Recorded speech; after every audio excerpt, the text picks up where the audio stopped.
Hey, welcome back to the Nero world. Today we're diving into another Nero Wolfe mystery. Smart, sharp, and worth every minute. The orchids were behaving themselves that Tuesday morning, which was more than I could say for the rest of the world.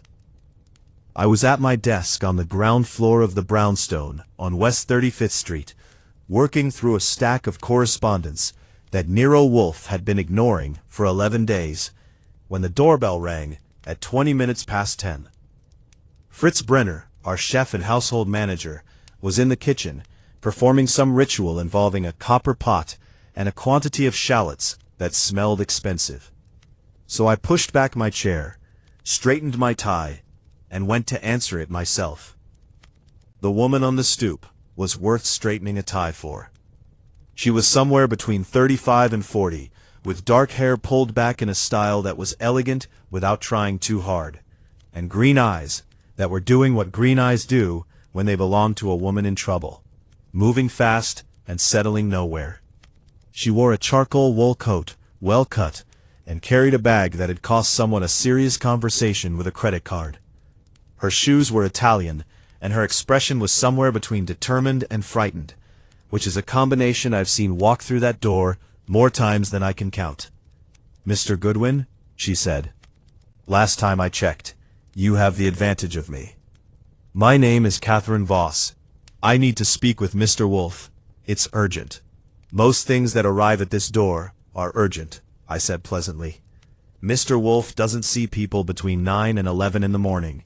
He's with his orchids." She glanced at her watch, slim gold, tasteful, and said, "It's 10:20. Which falls by my arithmetic between 9 and 11. Her jaw tightened just enough to tell me she wasn't accustomed to being held on stoops. A man may be going to prison for a murder he didn't commit. Will that do as an argument? It would do, and we both knew it. I stepped back and opened the door wider. "Come in, Miss Voss, or is it Mrs.? "Ms.," she said, stepping inside. "And thank you." I took her coat and showed her into the office. The big front room with the comfortable chairs, the oversized desk, the globe, the bookshelves that covered 2 walls, and Wolfe's personal chair behind the desk, which was sized, like most things in that room, to accommodate a man who weighed upward of 1/7 of a ton. I offered her the red leather chair that faces the desk, which is where clients sit when they're about to become clients, got her a cup of coffee from the kitchen, and went upstairs to the plant rooms. Nero Wolfe was in the warm room, holding a clay pot with the reverence some men reserve for newborn children, examining a Cattleya trianii that had developed a spot he didn't approve of. He is 6'1" and weighs, depending on the season and Fritz's menus, somewhere between 280 and 310 pounds. His face is large and composed, his eyes are dark and quick, and his brain is either the finest instrument of pure reason I have encountered in 40 years of living, or the most elaborate excuse for never leaving the house ever constructed by man. Possibly both. "Archie," he said, without looking up, "we have a visitor. Catherine Voss, green eyes, Italian shoes, worried expression. She says a man may go to prison for a murder he didn't commit." He turned the pot slightly. "Did she say which man?" "She was saving it for you. I think she practices economy." "Is she intelligent?" "Remains to be seen. She's composed under mild adversity, which is a start." He set the pot down with the care of a surgeon and picked up his spray bottle. "I have 20 minutes of work remaining." "She'll keep. The coffee's fresh." I went back downstairs and found Catherine Voss sitting exactly where I'd left her, which told me something. Nervous clients fidget, move to the bookshelves, examine the globe. She sat still with her hands folded around the coffee cup and her eyes on the door. Either she was very controlled, or she was so frightened that movement had become temporarily beyond her. "He'll be down shortly," I said, settling into my own chair and pulling my notebook across the desk. "While we wait, do you want to give me the outline?" She looked at me steadily. "I'd rather say it once." "Fair enough, but I'll need your name, address, and your connection to the man you're worried about." She gave me the information in a clean, organized way that suggested she'd prepared for it. Catherine Ann Voss, age 37, address on East 72nd Street, which is respectable without being flashy. She was a gemologist and independent appraiser, had her own firm, Voss Appraisals, operating out of an office in the Diamond District on 47th Street. The man she was concerned about was her business partner, one Daniel Price, who had been arrested 48 hours earlier on suspicion of murdering a man named Edmund Calder.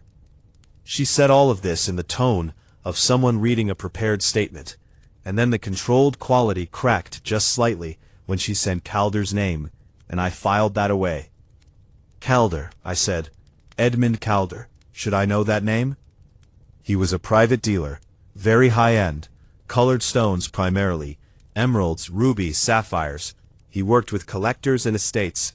He was also— She paused. He was also not a particularly honest man. In what way? In several ways, she said, but I'd prefer to explain it to you both at once. The elevator, which Wolfe had installed some years ago, and which I regarded as a symptom of his philosophical objection to stairs, hummed in the wall. A moment later, Nero Wolfe came through the door. He crossed to his desk without haste, lowered himself into his chair with the practiced care of a man who has made peace with his own dimensions, and looked at Catherine Voss with the expression he reserves for new clients, attentive, slightly skeptical, and fundamentally in charge. Ms. Voss, he said, I am told a man faces imprisonment unjustly. I believe so, yes. Belief is a beginning. Facts are preferable. Tell me what happened. She set down her coffee cup and straightened slightly in the chair, and I watched her collect herself the way a conductor collects an orchestra, drawing everything in before the first note. Edmund Calder, she explained, had been found dead in his showroom on West 47th Street last Saturday evening. He had been struck on the head with a heavy object, a bronze paperweight, as it turned out, that sat on his own desk, and had died of the resulting trauma sometime between 6 and 9 in the evening, according to the medical examiner's preliminary findings. The showroom had been locked, and there were no signs of forced entry. Calder had been found by his assistant, a young man named Theo Greer, who had returned to retrieve a forgotten umbrella, and discovered his employer dead on the floor behind the desk. And your partner, Daniel Price, Wolfe said. What connects him to this? He was seen entering the building at 6:15 that evening. The security camera in the lobby captured him. He admits he went there. He says he left at 6:45, and Calder was alive when he left. Was anyone with him during that period? No. Did the camera capture him leaving? She hesitated for the first time. The lobby camera malfunctioned between 6:30 and 7:10, a gap in the recording. Wolfe's expression didn't change, but I saw one finger tap once on the arm of his chair. Convenient, he said. Too convenient, she agreed. That's one of the reasons I'm here. The police seem to think it's convenient for Daniel. I think someone else found it convenient. What was the nature of Mr. Price? Price's business with Calder that evening? She looked at the desk for a moment, then back up at Wolfe, and I had the distinct impression we were approaching the part of the story she hadn't prepared for, the part that was going to require honesty at some personal cost. Edmund Calder had come into possession of a stone, she said, an emerald, Colombian, likely from the Muzo mine, probably early 20th century. Based on the photographs I saw, approximately 16 carats, exceptional color, eye clean. It would be worth, conservatively, $300,000, possibly significantly more. And Daniel and I had reason to believe the stone wasn't legitimately his to sell. The room was quiet for a moment. Outside, a taxi horn made a brief editorial comment on the morning. Go on, Wolfe said. 8 months ago, a private collection in Buenos Aires was burgled. Among the items taken was an emerald matching that description exactly, along with documentation placing it in the collection since 1923. The owners, the Delgado family, reported it to Interpol and to several industry organizations. Daniel and I received the alert, as all licensed appraisers do. When we saw Calder offering a stone of that description privately, with documentation that didn't match, Daniel went to confront him.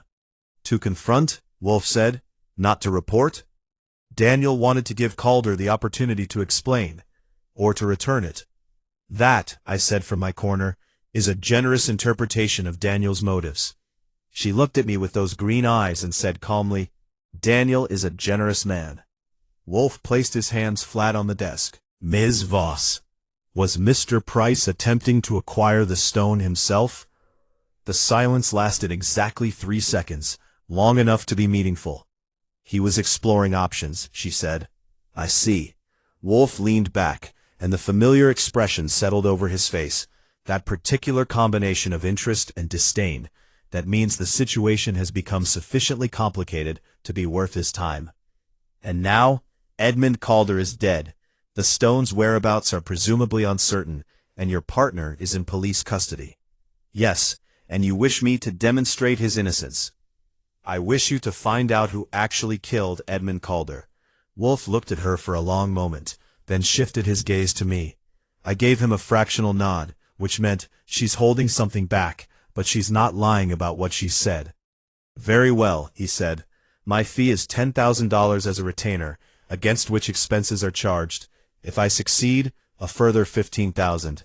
If I fail, which is rare but not impossible, the retainer is not returned. She didn't blink. I'll write you a check now. Archie will provide you with the details. Before you write anything, however, I need answers to 3 questions. He held up one thick finger. First, do you believe Daniel Price killed Edmund Calder? She met his eyes without wavering. No, I don't. Second finger, do you know who did? No, but I have suspicions. Third finger, and the emerald, do you know where it is now? For the 3rd time in our conversation, Catherine Voss paused, just a beat too long before answering. No, she said, I don't. It was the truth, I was fairly sure. But it wasn't the whole truth, and we all 3 knew it. And the slight compression of Wolfe's lips told me he'd filed that away in whatever extraordinary cabinet his mind used for such things. Then we have work to do, he said. Archie, get the details of Mr. Price's arrest from Ms. Voss, and then call Saul. I want everything available on Edmund Calder by this evening. He rose from his desk and moved toward the door, and I knew from experience that the movement meant the preliminary business was concluded, and he was going to read until lunch. At the door he paused without turning. Ms. Voss, he said, the suspicions you mentioned, you will share them with me before this is finished. Of course, she said. Not of course, he replied. People share things with me when they judge it necessary or safe to do so. I am simply informing you that it will become necessary. And then he was gone. Catherine Voss looked at the empty doorway for a moment, and then she looked at me, and for the first time since she'd arrived, something that might have been the beginning of relief crossed her face. Is he always like that? She asked. That, I said, was him on a good morning. Now let's talk about Daniel Price, Edmund Calder, and what exactly happened in that showroom last Saturday night. I turned to a fresh page in my notebook and got to work. By noon I had 3 pages of notes, a list of 6 names that had come up in Catherine Voss's account, and the distinct impression that the world of high-end gemstone dealing was roughly as genteel as a back-alley poker game played with other people's money. Catherine had given me the names before she left, along with her check, her cell number, and a small photograph she produced from her bag, a clear image of the emerald in question, likely taken from Calder's private catalog. It was, even in a photograph, a remarkable thing, a deep saturated green, with none of the murkiness that afflicts lesser stones, cut in a classic step pattern that let the color pool in the center like still water at the bottom of a forest well. I looked at it for a while after she left. People had died for uglier reasons. Saul Panzer arrived at 2 o'clock, which is as close to immediately as Saul ever gets. Because Saul, short, unobtrusive, with the kind of forgettable face that is a professional asset of the highest order, is always working on something.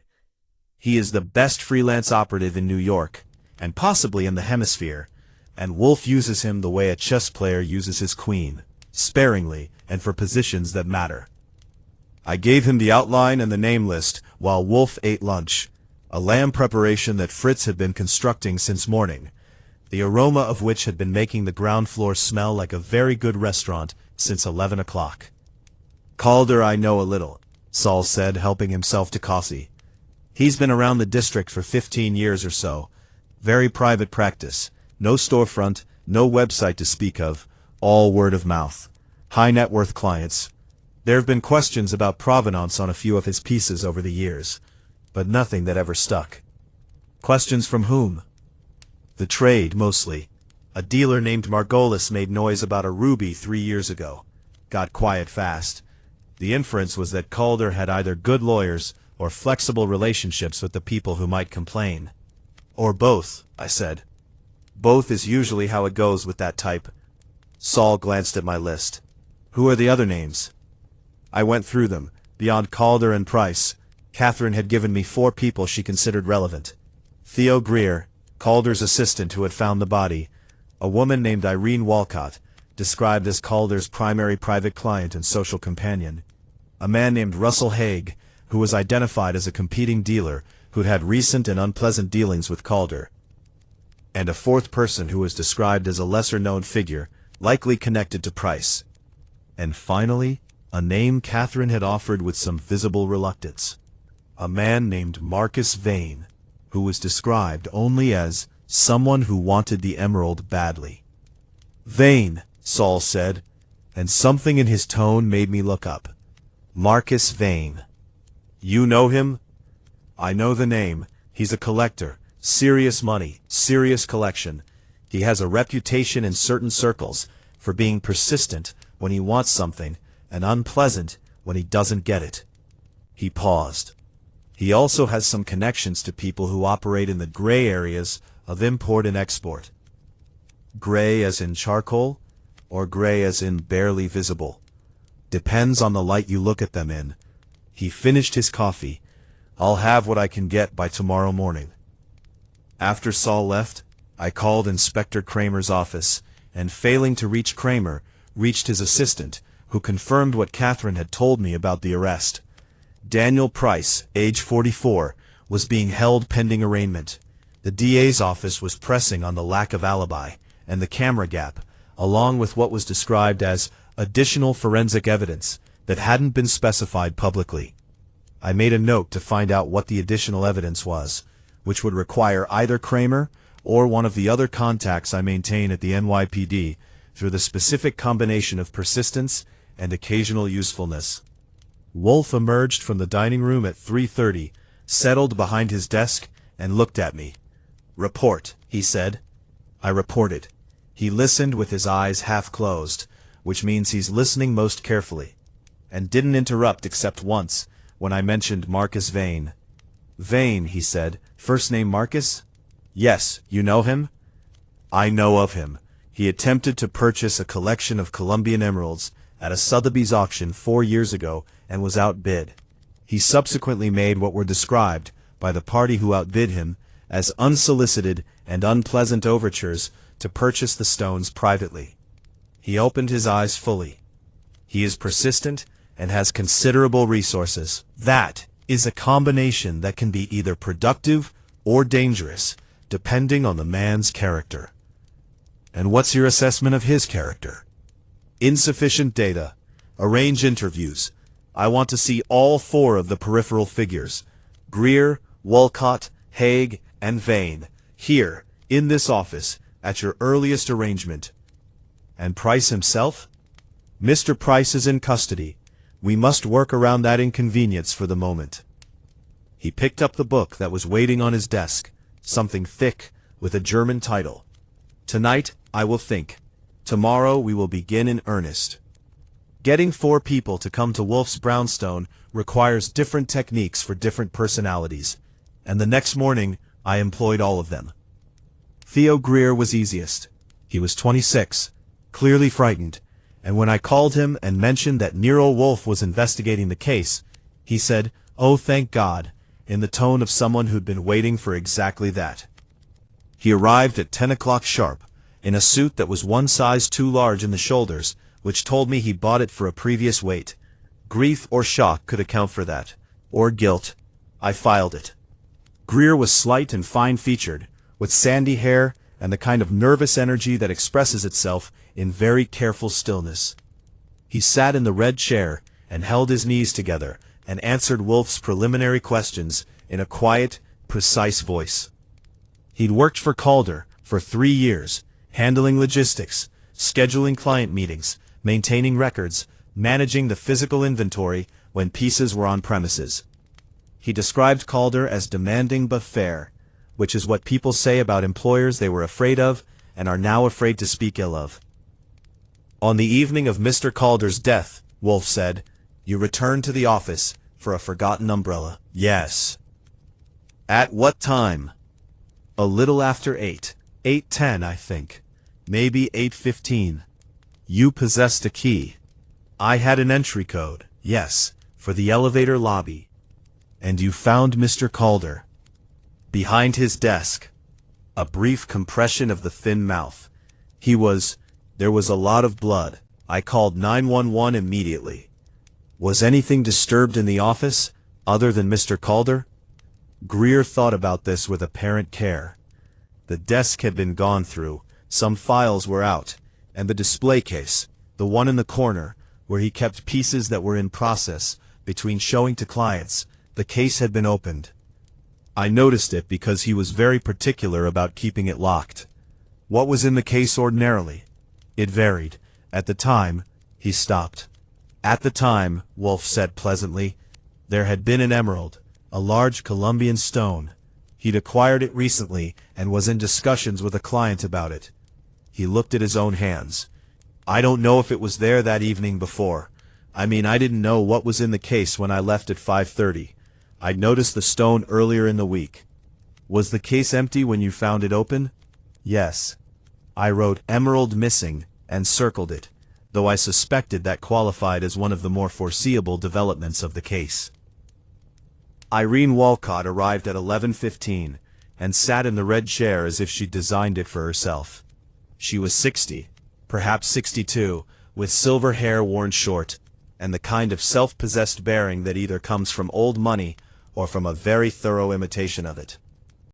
She was Calder's most significant client, and according to what Catherine Voss had told me, had been something more than a client at various points over the years, though the nature of that something was left tactfully unspecified.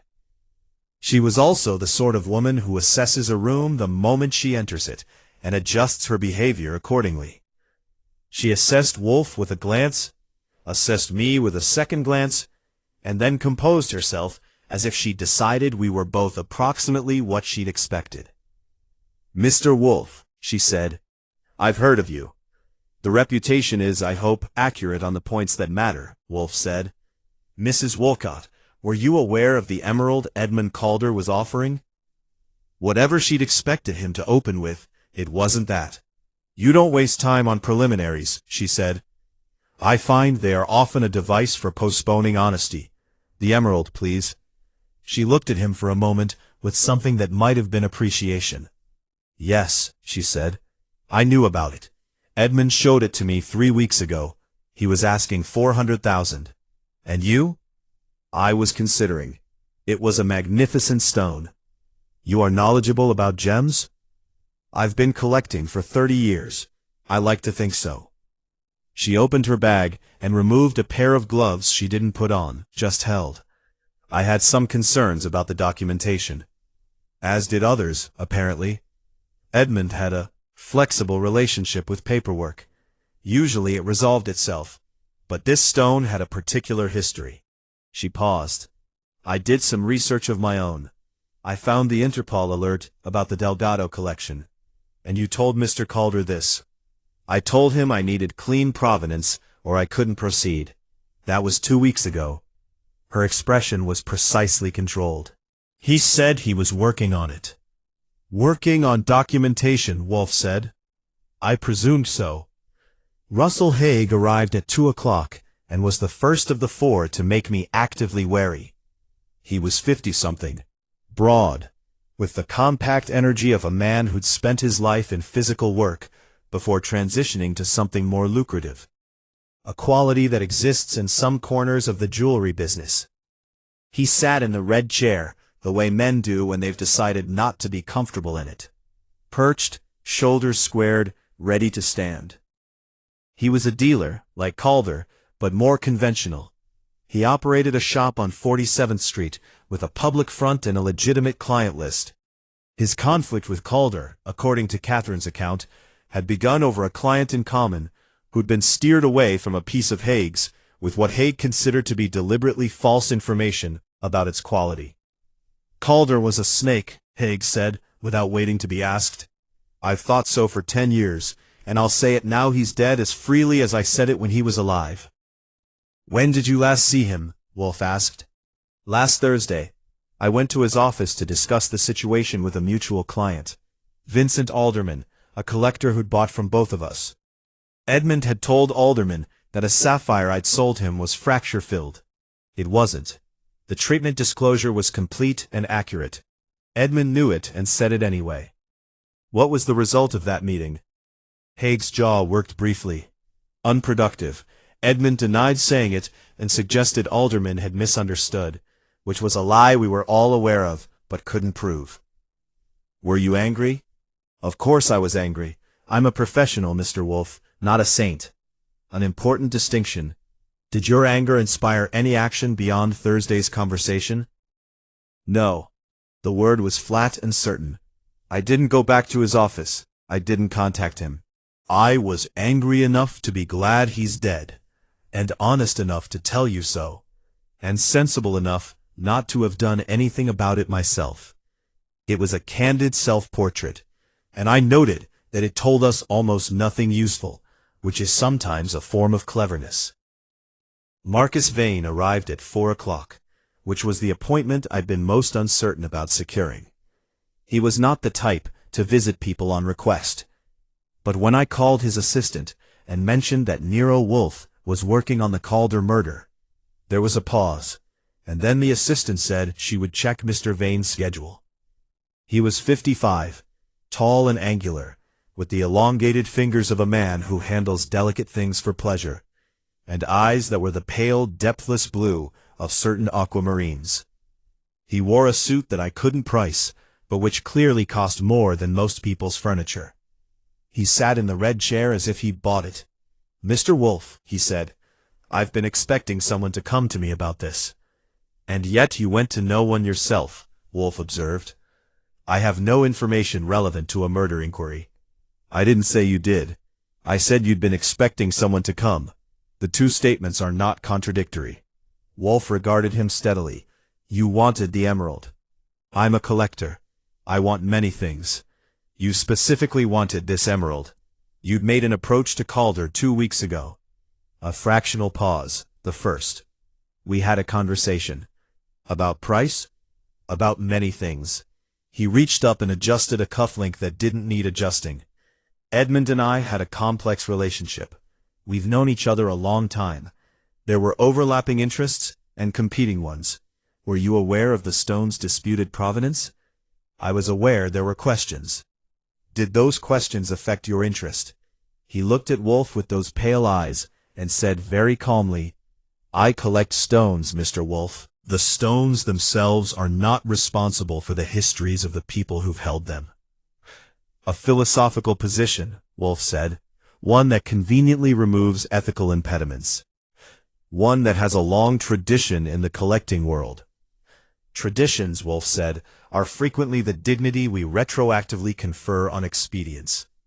He set his hands on the desk. Mr. Vane, where were you on Saturday evening between 6 and 9 o'clock? At a dinner, 12 other guests, the host's staff, a very good Burgundy. I left at 9:45. I am, I assure you, comprehensively accounted for. Good, Wolfe said, then you have nothing to fear from the inquiry. Vane rose, buttoned his jacket with the same composed precision with which he did everything, and looked at me. Your associate seems skeptical, he said. Archie is reliably skeptical, Wolfe said. It is one of his more useful qualities. After Vane left, I sat back and reviewed my notes. Wolfe was already turning toward his book. "Well," I said, "that's 4 people who all wanted a stolen emerald, and 3 of them who had reasons to want Calder inconvenienced. What are we thinking?" "We are not yet thinking," Wolfe said, opening his book. "We are collecting. Thinking comes after." "When does it come after?" "When I have what I need." He turned a page. "Inform Ms. Voss that the process is underway. And find out what the police mean by additional forensic evidence. That phrase has been irritating me since yesterday." I got to the additional forensic evidence through Sergeant Pearlie Stebbins, which required a lunch I paid for at a diner on 8th Avenue, the kind where the coffee comes in mugs that hold enough to float a small vessel. Pearlie is Kramer's right hand, and has been since roughly the Truman administration. He regards Wolfe with an attitude that occupies the exact midpoint between admiration and suspicion. He knows Wolfe produces results, but he also knows that Wolfe's idea of keeping the police informed is to tell them who the murderer is when it's convenient and not a moment sooner. Their relationship is a long-running negotiation in which Pearlie perpetually suspects he's getting the worse end. "The additional evidence," Pearlie said, eating a club sandwich with efficiency, "is a partial fingerprint. On the paperweight? On the inside of the display case, the one that was opened." He gave me a look that contained several editorial opinions simultaneously. It matched Price's prints on file. He'd been printed for a business license some years back. "How partial?" "Partial enough that a defense attorney will make a meal of it. But it's there." "Was there other trace evidence?" He hesitated, which with Pearlie usually means there's something he's been told not to share, and is about to share anyway. "There were fibers on Calder's jacket, consistent with a wool coat, charcoal gray." I kept my expression neutral, because the last thing I needed was for Pearlie to see that register. Catherine Voss had been wearing a charcoal wool coat when she arrived at our door. "That it?" I said. "What do you want, Archie? A confession carved in marble? That's what we have." He pointed a finger. "Price was there. His print is on the case. The fibers suggest he, or someone in a similar coat, was in physical contact with the victim or the scene. The camera gap is either bad luck or someone knew the camera schedule, and Price had been to that building before." "Any chance of a bail arrangement?" "That's between Price's lawyer and the judge, not my department." He picked up his coffee. "Why's Wolfe on this?" "The partner hired him. The Voss woman," he set the mug down. "We talked to her too. She's got an alibi for Saturday evening. Dinner with clients. 3 of them. Restaurant has receipts. She's clear." He paused. "She's also the reason Price went to Calder's that evening, from what we can piece together." "How so?" "It was her information about the stone's provenance that started the whole thing. She identified the match to the Delgado theft. Price went to Calder to, well, Price's attorney says, discuss options. We're a little skeptical about what options were on the table." I drove back to the brownstone with 3 thoughts competing for priority. The first was that the fiber evidence broadened the suspect field, since charcoal wool coats are not an unusual garment in New York in November. The second was that the partial print on the display case was more damning to Price than the camera gap, because it put him specifically at the display case where the emerald had been kept. The third thought was the one I kept returning to, which was that Calder had been struck with his own paperweight, a weapon of opportunity, not planning, which suggested either that the murder was unpremeditated, or that it was designed to look that way. I added to this a fact I'd noticed in the crime scene photographs that Saul had obtained through a contact. The bronze paperweight had been found 3 feet from the body, not beside it, which meant either the killer had set it down deliberately, or it had been moved. Neither option was particularly reassuring. Saul's report was waiting on my desk when I got back, and it was worth waiting for. Edmund Calder's background was more complicated than his polished professional front suggested.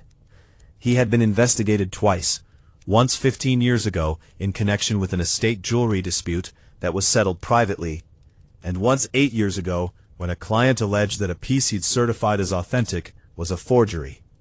The second investigation had been dropped when the client declined to pursue it.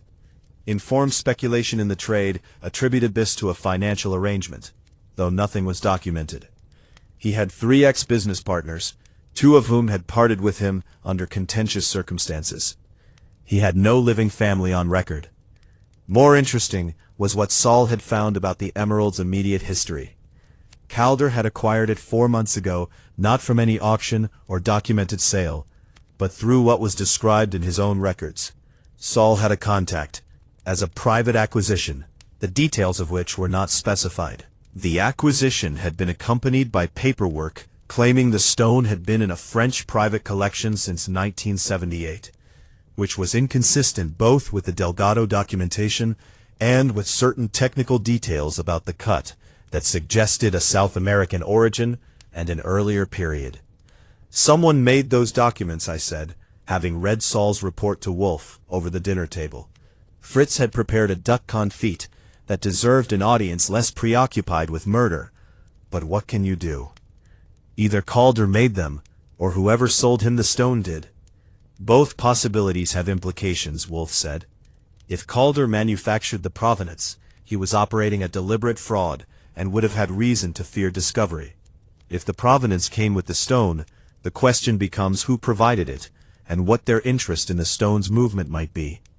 The person who sold it to him, or the person who commissioned the sale. He ate a piece of duck in the contemplative silence that means he's organizing. Did Saul obtain any indication of how Calder was paid for the stone in his acquisition? Or how he financed the purchase? I checked the notes. Cash transfer, international, the originating account routed through 3 banks. Saul's contact couldn't get the endpoint. Someone with resources and a preference for obscurity. Wolfe set down his fork. Archie, what do you know about the Vane organization? Such as it is? He has money in 6 legitimate businesses, real estate, private equity, the usual portfolio of a man with more capital than occupation. Saul mentioned connections to import and export arrangements that were vague at the edges. There is a name, Wolfe said, in certain discussions of the high-value collectibles market. Discussions that occur in places I do not ordinarily visit, but whose information sometimes reaches me. The name is used to describe an informal facilitator of transactions involving items of disputed origin. Not a fence precisely, more of an architect of arrangements. The name I have heard associated with this role is Vane. I looked at him. Marcus Vane. The attribution is unconfirmed. But if Vane was the source of the emerald, or was connected to the chain by which it traveled from the Delgado collection in Buenos Aires to Calder's display case in New York, then his interest in the stone after Calder's death acquires a different character. He'd want it back, I said. Not as a collector, as a man who can't afford to have a stolen stone traced to his operation. Precisely. He reached for his beer, the second of the evening, the maximum he permits himself. And a man in that position has a motive not merely to acquire the stone, but to ensure that whoever might connect it to him is unable to do so. Like Calder. Like Calder. He drank. We are speculating. We need evidence. Tomorrow you will visit the building on 47th Street, speak to the building management about the camera malfunction, and make what inquiries you can about the physical layout of Calder's suite. I want to know how many ways in and out there are, and I want to know whether the malfunction was mechanical or assisted. And if it was assisted, then we know the murderer was not an opportunist, but a planner, which changes the case considerably.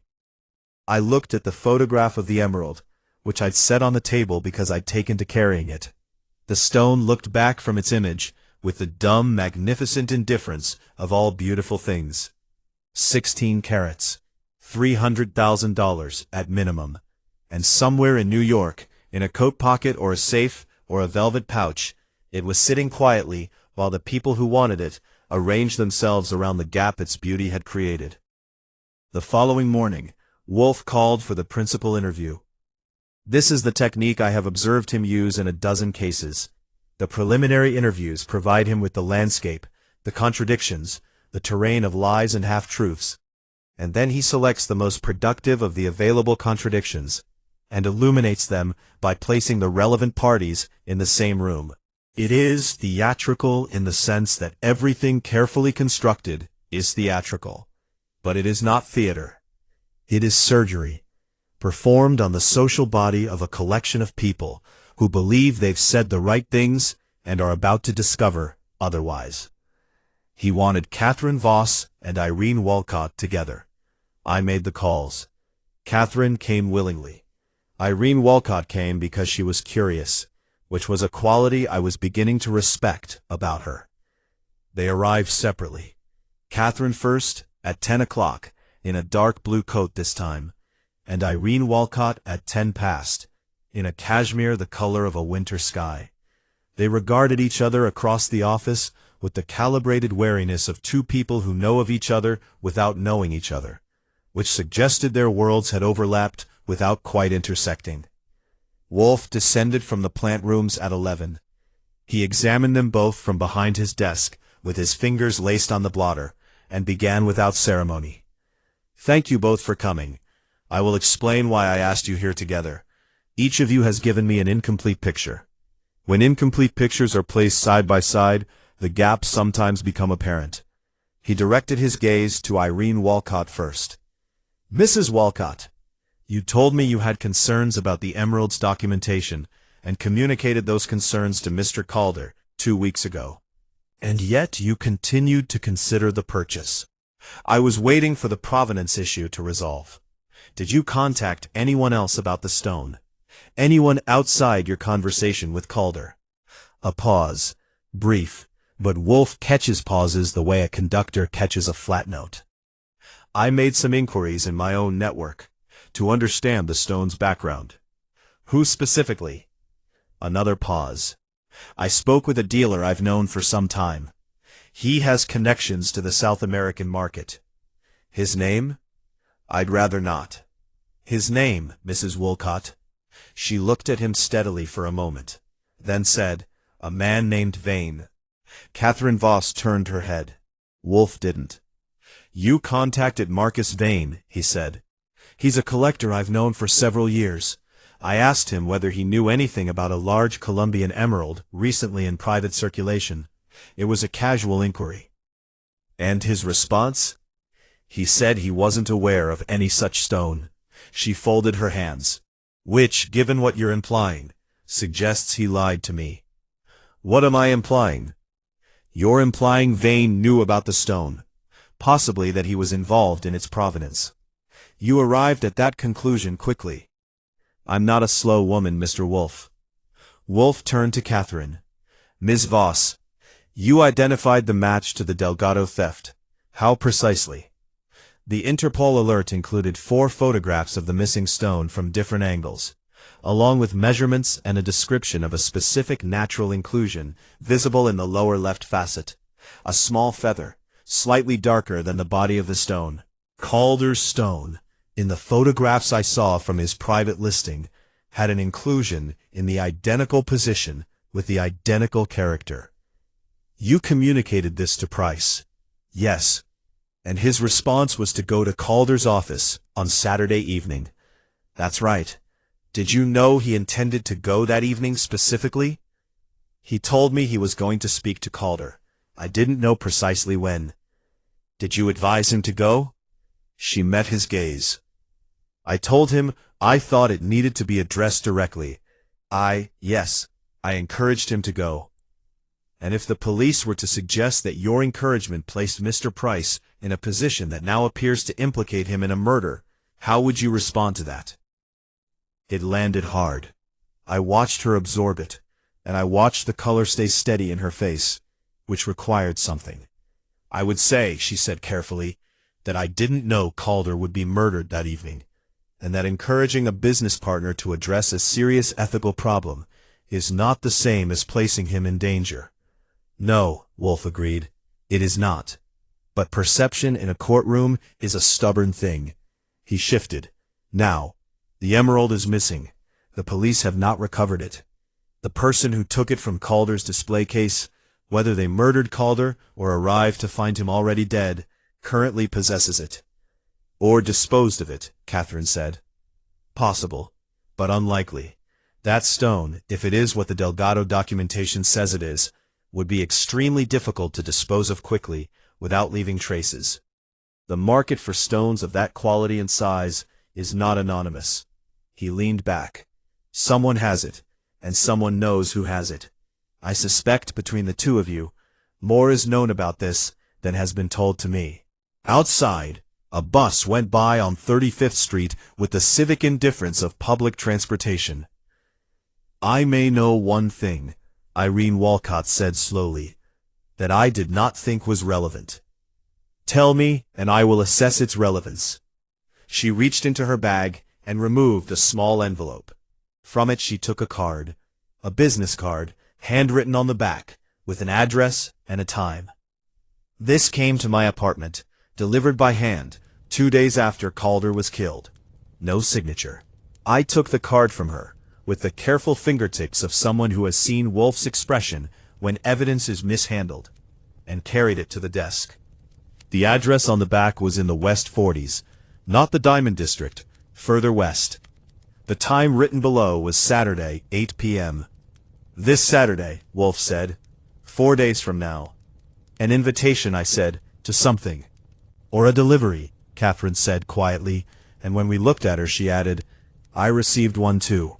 Different address, same night, same time. I looked at her. And you didn't mention this. She held my gaze. I wasn't sure whether to. I didn't know if it was relevant, or if it was a trap, or if... She stopped. I didn't know what it was. Wolfe's eyes moved between them, and for a moment his face wore the expression I had come to recognize as satisfaction. Not pleasure in any casual sense, but the specific satisfaction of a man who has arranged something and found it bearing fruit. The cards are connected, he said. They were sent by the same person, with different addresses, for a reason. Someone is staging a convergence. He looked at me. Archie, I want Saul on those addresses by this afternoon, both of them. And the meeting itself, I said, this Saturday? We will attend. Vicariously. I spent the next 2 days as Wolfe's legs, which is the job description I'd been handed when I first came to work for him, and which I have since learned encompasses everything from gentle persuasion to creative interpretation of the word inquiry. The building on West 47th Street, first. Calder's suite occupied the 8th floor of a building with 12 stories, 2 elevators, a freight entrance on the side street, and a security system that was better than average, but not, as it turned out, better than a determined person who knew what they were looking at. The building manager was a compact man named Ferretti, who was proud of his systems and slightly defensive about the camera malfunction, both of which I found useful. The Gap, I said, sitting across from him in his first-floor office, with my most earnest expression deployed. On the main lobby camera. That's a significant gap. Hour and a half? 40 minutes, he said, pulling his chin in, and it was a hardware failure. The recording unit overheated. It happens. Does it happen often? It happened that day. He picked up a pen he didn't use. We've replaced the unit. It won't happen again. Was the malfunction reported to anyone before the body was found? Was it noticed? He looked at me with the expression of someone who's been asked this question by the police and doesn't enjoy being asked it again. The system has a monitoring dashboard. The maintenance log shows the failure was flagged at 6:28. Nobody responded to the flag until the next morning when, he paused, when everything was already underway. Who has access to the maintenance dashboard? Our security contractor, and the building's head of facilities. He set the pen down. And, this is what the police already know. We had an external IT consultant working on the system that week. They had elevated access. My pen stopped. Who hired the consultant? Long pause. They were contracted through a company called Meridian Technical, on the recommendation of a tenant. Which tenant? He wasn't going to tell me. I could see the decision happening in real time, the assessment of where his obligations lay, and what telling me would cost. I reached into my pocket and put a card on his desk. Wolfe's card, with my name handwritten below. I'm not the police, I said. I'm working to make sure the right person goes to prison for the murder in your building. If the wrong person goes, and it later emerges that information was available that could have changed that, the building's management and its security contractors will have an uncomfortable few months. I picked up the card and put it back in my pocket. Or you can tell me the tenant, and we move on. He looked at the desk for a beat. Calder, he said. Edmund Calder arranged the IT consultation. I kept my face where I wanted it, which took some effort. Calder arranged a system upgrade that created a gap in the recording during which he was murdered. That's how it looks, yes. I thanked him with genuine warmth, because it was genuine, and went outside to stand on 47th Street in the November cold, and think about what that meant.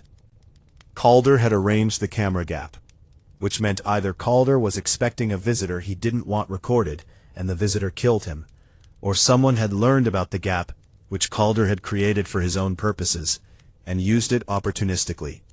The first scenario implied Calder was complicit in something. The second implied the murderer had inside information about the building's systems. Either way, the gap was not luck. It was architecture. The address from Irene Wolcott's card turned out to be a storage facility in the West 40s, the kind of anonymous commercial warehouse that holds, without judgment, the excess possessions of people who have more things than space. Saul had run the address, and found it was rented under a company name, Greengate Holdings, that was, through two corporate layers, connected to an import and export firm in Delaware that had Marcus Vane's name in its founding documents from 12 years ago. The address on Catherine's card was different. A townhouse on West 46th, residential, registered to a trust. The trust's beneficiary was listed as the estate of one Harriet Vane.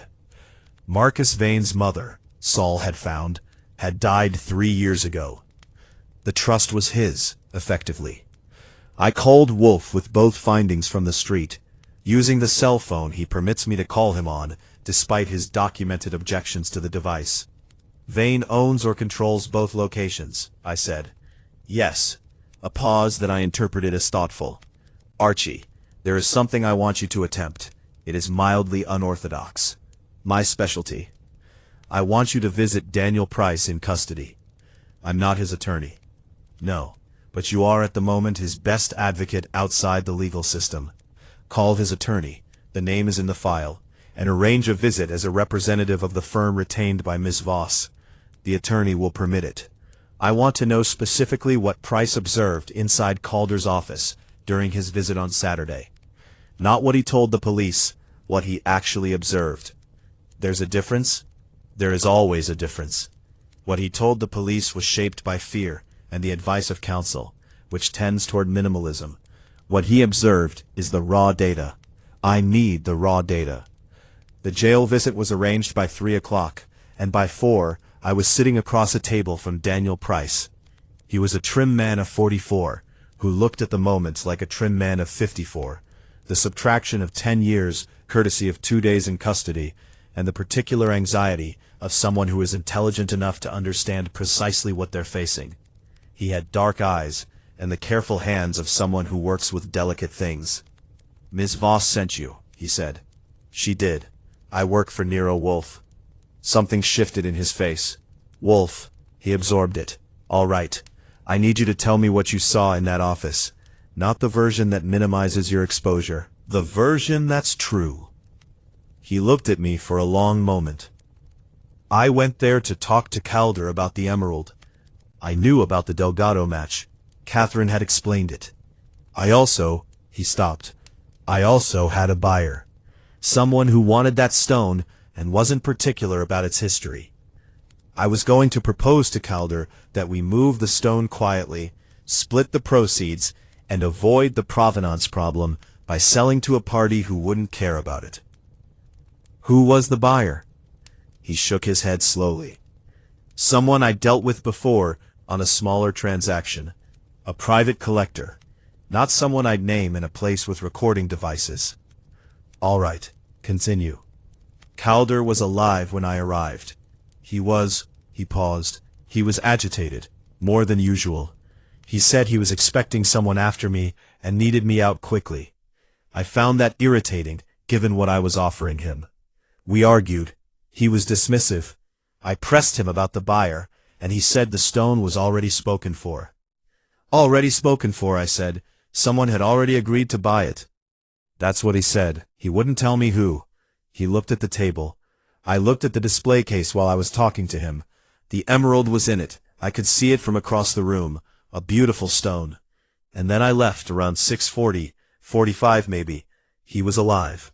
The case was locked when you left? Yes, I didn't go near it. I swear to you I didn't touch that case. I believed him about the case. The partial print had been on the inside edge of the lid, which is where someone's finger goes when they're closing it, not opening it. It might have been a plant. The person Calder said he was expecting, I said. Did he say anything about who? Price shook his head. Did he seem afraid of whoever it was? Then, slowly. No. He seemed impatient. The way you are when you're waiting for something important, not something threatening. He paused. Whoever was coming after me, Calder expected the meeting to go well, right until the moment it didn't. I drove back to the brownstone with that image in my head. Calder, arranging a camera gap, expecting a visitor, confident about the outcome. A man setting a stage. The trouble was, someone had rearranged the ending. That evening, after Fritz's roasted guinea fowl with a green peppercorn jus that would have commanded a 3-star review, Wolfe sat in his chair with his eyes closed, and didn't speak for 40 minutes, while I worked through the case notes at my desk. When his eyes opened, I was ready. Talk, I said. I can see you've sorted something. Several things. Let me state them and you will correct errors and confirm established facts. He laced his fingers on the armrest. Premise 1. Edmund Calder arranged the security camera gap himself, which means he was expecting a visitor he wished to be unrecorded. This was not a clandestine meeting in the criminal sense. It was a private business transaction he intended to complete without institutional record. Confirmed, I said. The IT consultant was retained on his recommendation. Premise 2. The person Calder was expecting, the visitor after Price, was connected to the sale of the emerald. Calder had told Price the stone was already spoken for. He was therefore completing the transaction that evening. Consistent with what Price said. Premise 3. The emerald is connected to Marcus Vane's operation, either as the original source of the stone, the party who moved it from the Delgado collection to Calder's hands, or as the ultimate buyer, or both. The corporate trail supports that. Premise 4. The invitation cards sent to Mrs. Wolcott and Miss Voss, directing them to addresses connected to Vane, were sent after the murder. Someone is either attempting to lure them, warn them, or arrange a specific convergence for Saturday evening. Given that Vane has a confirmed alibi for the murder itself, someone with knowledge of his holdings is using those addresses for their own purpose. He paused. This is where it becomes architecturally interesting, because Vane's alibi is confirmed. Because Vane's alibi is confirmed, and yet all roads return to his interests. The question that resolves the case is this: who besides Marcus Vane knew about those addresses? I thought about it. Someone inside his operation, or someone who had done the same research Saul did. Or, Wolfe said, someone who is not inside his operation, but is using information about it strategically. Consider the following.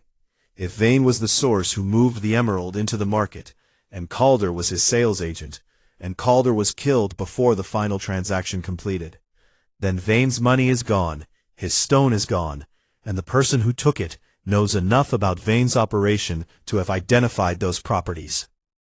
I saw it. The murderer has the stone, I said, and they're not trying to sell it in the market. They're using the knowledge of Vane's operation to either sell the stone directly to him under duress, a form of blackmail effectively, or to lure the other interested parties into a confrontation. The cards, Wolfe said. Think about who sent the cards. Vane didn't send them. He denied knowing about the stone to Wolcott, and if he were arranging this meeting himself, he'd use legitimate channels. Who benefits from bringing Wolcott and Voss to those addresses? Someone who wants them in the room when the stone changes hands, either as witnesses, as leverage, or as suspects. I sat back. The murderer is setting a stage, the same way Calder set a stage for Saturday evening and got killed for it. And the murderer, Wolfe said, was present in that office on Saturday, expected by Calder, with whom Calder believed the transaction would be productive. He opened his eyes and looked at the ceiling. Price said Calder was impatient, not afraid. A man expecting a transaction is not afraid of his counterparty. But the counterparty arrived and killed him. Why? That, Wolfe said, is the remaining question. And I believe its answer is connected to the documentation. Not the provenance of the stone, the documentation for the sale. Whatever Calder had prepared for the final transaction contained something the counterparty could not permit to be formalized. He pushed himself upright. Tomorrow, I will want to speak with Theo Greer again. And I want Saul to find out whether Irene Wolcott and Marcus Vane have a financial relationship beyond their acquaintance as collector and colleague. He went upstairs without another word, and I sat with my notebook and the photograph of the emerald, and worked through the architecture until midnight. Greer came back to the brownstone with the air of a man who had been expecting to be called, and had spent the interval in anxious preparation. He sat in the red chair with his hands on his knees, and watched Wolfe settle behind the desk with what I can only describe as the wary attention of someone watching a chess player they already know is going to beat them. "Mr. Greer," Wolfe began, "you worked for Edmund Calder for 3 years. In that time, you managed his records, his inventory, and his client calendar." "That's right." "Were you aware that Calder had arranged for a gap in the building's security recording to occur on the evening of his death?" Greer's face stayed composed, too composed, for precisely 1 second. Then, I knew he'd requested an IT review of the system. "Did he tell you why?" "He said the recording resolution was inadequate. He was going to ask for an upgrade." "And the timing, during a specific evening when he had appointments?" "I wasn't." Greer started again. "He didn't discuss the timing with me." "Mr. Greer, you maintained his calendar. Were there appointments scheduled for Saturday evening?" "Price. The police know about Price." "And after Price?" The pause was longer this time. Wolfe waited with the patience of geology. "There was a notation," Greer said finally, "in his private calendar. Not the business calendar I maintained. His personal one, which I only accessed occasionally to cross-reference scheduling conflicts." "And the notation?" Greer looked at the desk. "The initials TG, and a time, 8 o'clock. The room was quiet. "TG, I said. "Theo Greer," Wolfe said softly. "You had an appointment with Calder that evening." His chin came up. "I know how it looks. Tell me how it actually is." Theo Greer was not the assistant, it emerged. Or not merely the assistant. He had been, for the past year, Calder's primary source of inside intelligence on the competing interests surrounding the emerald. Specifically, he had been relaying information to a party outside the firm about Calder's movements, client contacts, and transaction timelines. He had done this for money, and because the person paying him had presented it as a form of consumer protection, ensuring that a stolen stone didn't make it through the market without accountability. The person paying him was Irene Wolcott. "She came to me 14 months ago," Greer said, in the tone of someone who has rehearsed a confession and is now delivering it. "She said she suspected Edmund of dealing in stolen property and wanted to document it. I believed her. She paid well, and I believed her justification." "You said you believed," Wolfe observed. Past tense. "The money started before the emerald came up. She was interested in everything. Client names, transaction values, document sources. It was more than you'd need to expose one fraud." He looked at his hands. "I realized eventually that she wasn't documenting to report. She was documenting to use." Use how? I don't know exactly, but when the emerald appeared, she became urgent. She wanted to know about every discussion Calder had about it. Every potential buyer, every provenance question. She wanted to know when the final transaction was scheduled. His voice was level, but thinning at the edges. I told her about Saturday, the appointment with Price, and the one after. Who was the appointment after Price? Wolfe asked. Calder's notation just said V. I assumed it was Vane, Marcus Vane. They'd had dealings before. And you relayed this to Mrs. Wolcott? Yes. When? Friday evening, the day before. Wolfe sat back and his eyes went to the middle distance, which means the geometry has resolved. Mr. Greer, he said, you came back that Saturday evening. You said it was for a forgotten umbrella. Greer was quiet. TG 8 o'clock. That was not about an umbrella. No, Greer said. She, Mrs. Wolcott, asked me to go back to the office after the evening appointments were done and retrieve documents from Calder's files, specifically the transaction documents for the emerald sale. And when you arrived, he was already dead. The case was open and empty. There were papers on the desk. I could see they were transaction documents. I didn't touch them. I panicked and called 911. You could see the documents, but you didn't touch them. I was afraid. I knew how it would look if I was found there. It looked bad anyway, I said. Wolfe cut me off with a gesture. Mr. Greer, was Irene Wolcott aware of the camera gap? The answer was in his face before he said it. I told her about the IT work. She asked me specifically about dates. He closed his eyes briefly. I told her.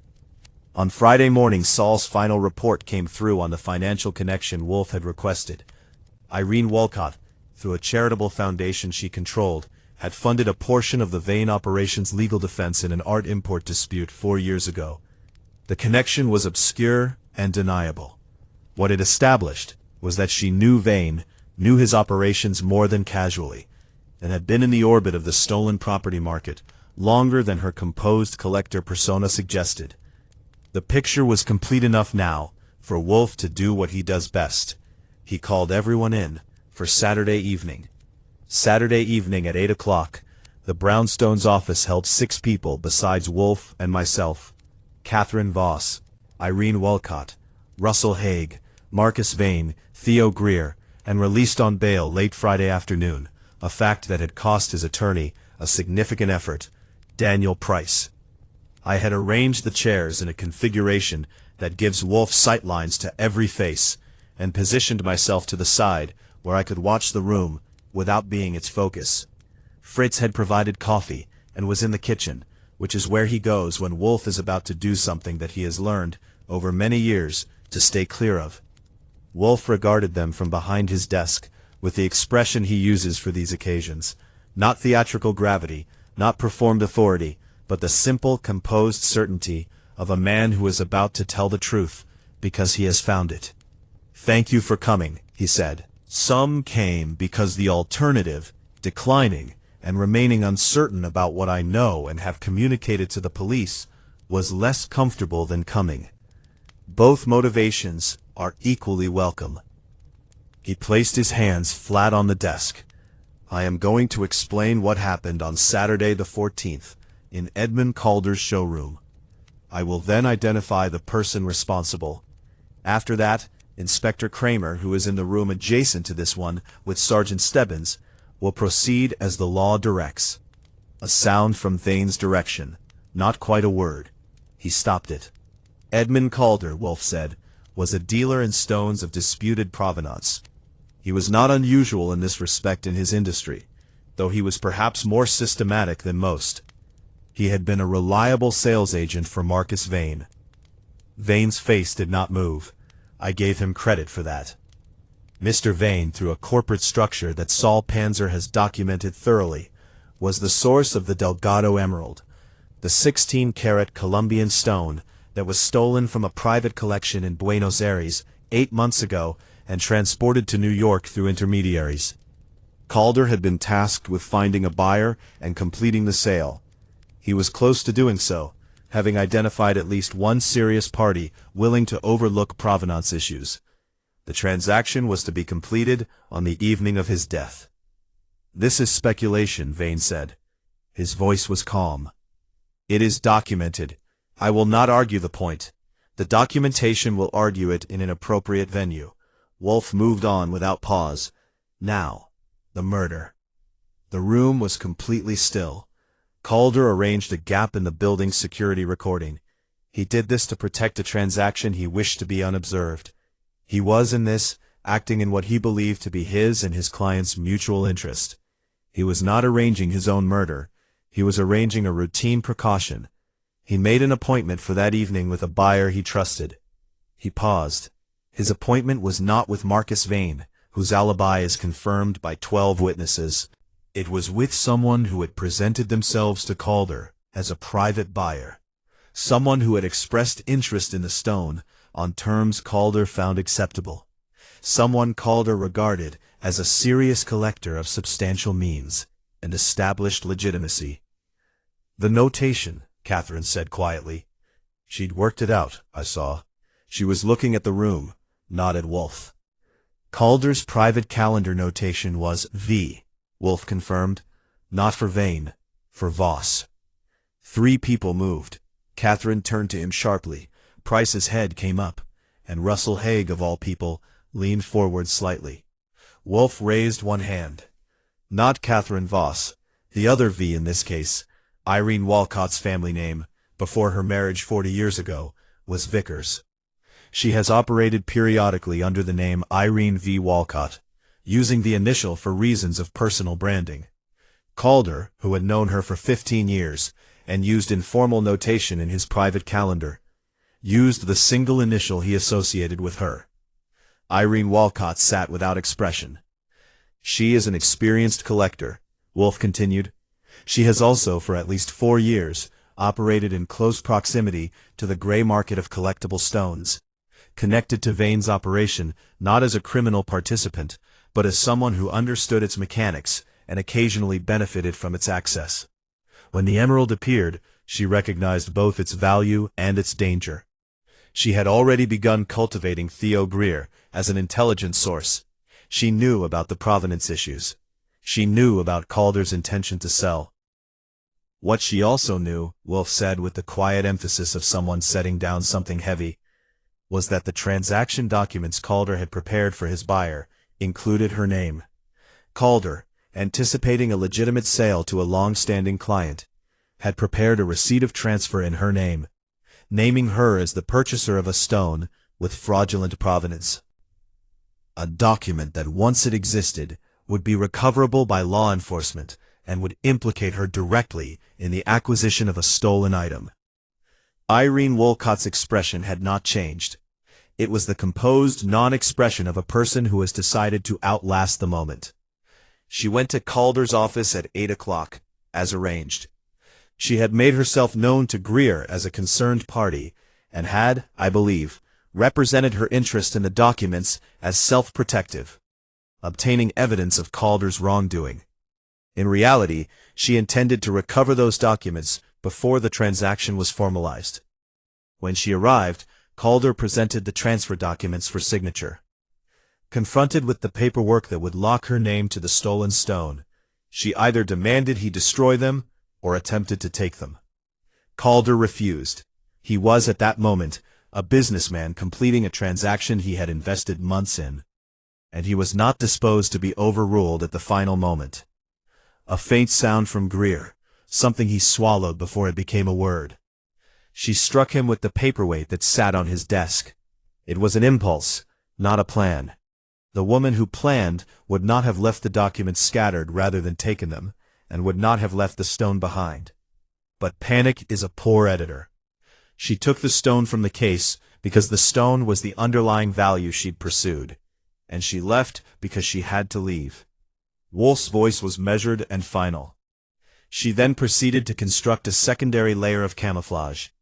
She sent invitation cards to Catherine Voss and to herself, misdirecting to addresses connected to Vane's operation to create the impression that someone with knowledge of Vane's holdings was orchestrating a transaction. The cards would, if successful, redirect suspicion toward Vane or toward individuals researching his operations. The stone, I said, because someone had to, is in Mrs. Wolcott's possession. I expect it will be recovered with little difficulty. He looked at her directly for the first time in several minutes. You are a very composed woman, Mrs. Wolcott, and you have maintained your composure throughout this inquiry with admirable discipline, but you made 3 errors. The first was sending the cards. They drew attention to Vane's holdings rather than away from them. An investigation of those holdings revealed your own financial connection to his operation. The second was Greer. You used him too precisely. The information you extracted from him was too targeted to the transaction documents to support a story of general concern about Calder's business practices. And the third, he paused. She said nothing. The third was telling me in this office that you spoke with Vane and he denied knowing about the stone. You presented this as a revelation, as if his denial had surprised you. But a woman who had spent 14 months cultivating an intelligence source inside Calder's office, and who knew through that source that Vane was the ultimate origin of the emerald, would not be surprised by Vane's denial. She would expect it. The surprise was performed. And performed surprise, in my experience, is almost always retrospective framing. The room held the silence that comes after something irrevocable. Russell Haig let out a breath slowly, the way men do when they understand they've been sitting next to something dangerous.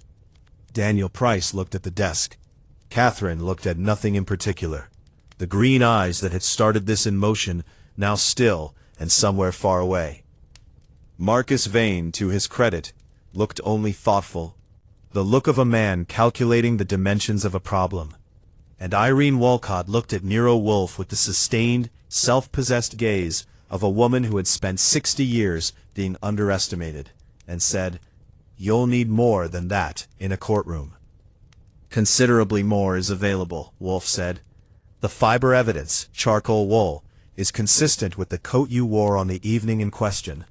The stone, when recovered, will carry contact trace from the display case. Greer will testify to the intelligence he provided. The transaction documents, which you left rather than destroyed, name you as the buyer and establish your prior knowledge of the sale." He set his hands on the desk. "But you are correct that the courtroom is not my jurisdiction.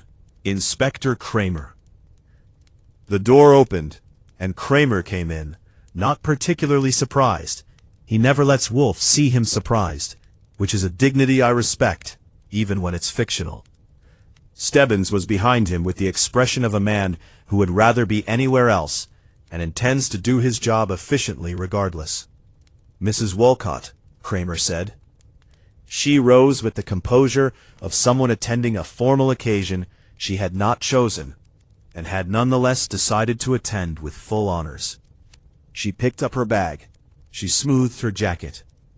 "The stone is at my apartment," she said, to no one in particular. "You won't need to search." And she walked out with Kramer and Stebbins, and the room let out a collective breath that it had apparently been holding since 8 o'clock. Afterward, when the others had filed out, with their various degrees of relief and chagrin, Price, stopping to grip my hand with the fervor of a man who'd recently glimpsed a future he was now being given back. Vane, departing without a word, which told me Kramer would have a more complex conversation with him later. Haig, actually pausing to say, "Hell of a thing," to nobody in particular. After all of that, I sat in the office with Wolfe and the remains of the evening. Fritz brought beer for Wolfe and rye for me without being asked, which is the advantage of a household that pays attention. "The stone," I said. "The Delgados get it back?" "Through the proper channels, yes. The American legal process will negotiate with Interpol and the Argentine authorities. It will take some months." "And Vane?" "Mr. Vane's situation is a matter for the district attorney, and whatever documentation Saul has assembled, which I expect is thorough. He may ultimately produce a satisfactory legal defense. He may not." Wolfe drank. "That is, as Mrs. Wolcott observed, A matter for courtrooms. Price is clear. The charge will not survive scrutiny, now that we have established the true sequence of events. His attorney will see to it. I looked at the red leather chair, empty now. Wolcott's a strange one, I said. She went in there to get a document that had her name on it, not to commit a murder. And she walked out of here tonight like she was leaving a board meeting she'd decided not to chair. She is a woman who has managed appearances for a very long time, Wolfe said. The management of appearances becomes eventually the interior decoration of the self. Is that from something? It is from me. I finished my rye and looked at the empty room. The orchids were asleep upstairs in their temperature-controlled rooms. Fritz was in the kitchen, conducting a post-event inventory of whatever he considered important to inventory after a formal gathering. Outside, West 35th Street went about the business of a November evening, cabs, wind, the occasional footstep. An emerald had made its way from the earth in Colombia, to a collection in Argentina, to a showroom in New York, to a dead man's display case, and had managed along the way to cost one man his life and nearly cost another his freedom, while 4 others arranged themselves around it like planets finding their distance from a light they can't ignore. Wolfe opened his book. Archie, he said, yes. Call Miss Voss in the morning and inform her that Mr. Price's situation has been resolved. She'll be glad to hear it. Yes, he turned a page. She will also, I expect, have questions about what we've established regarding her partner's intentions on the evening in question. The buyer he had lined up, the one who wasn't particular about provenance. That conversation, Wolfe said, is between business partners, and is none of my affair. Generous of you. I am accurate about the limits of my jurisdiction. He turned another page. Good night, Archie. I collected the glasses, turned off the desk lamp, and left him to his book and his thoughts, in the brownstone on West 35th Street, where the truth had arrived, been examined, and been returned to the world with a label on it. Which is, when you think about it, the whole job.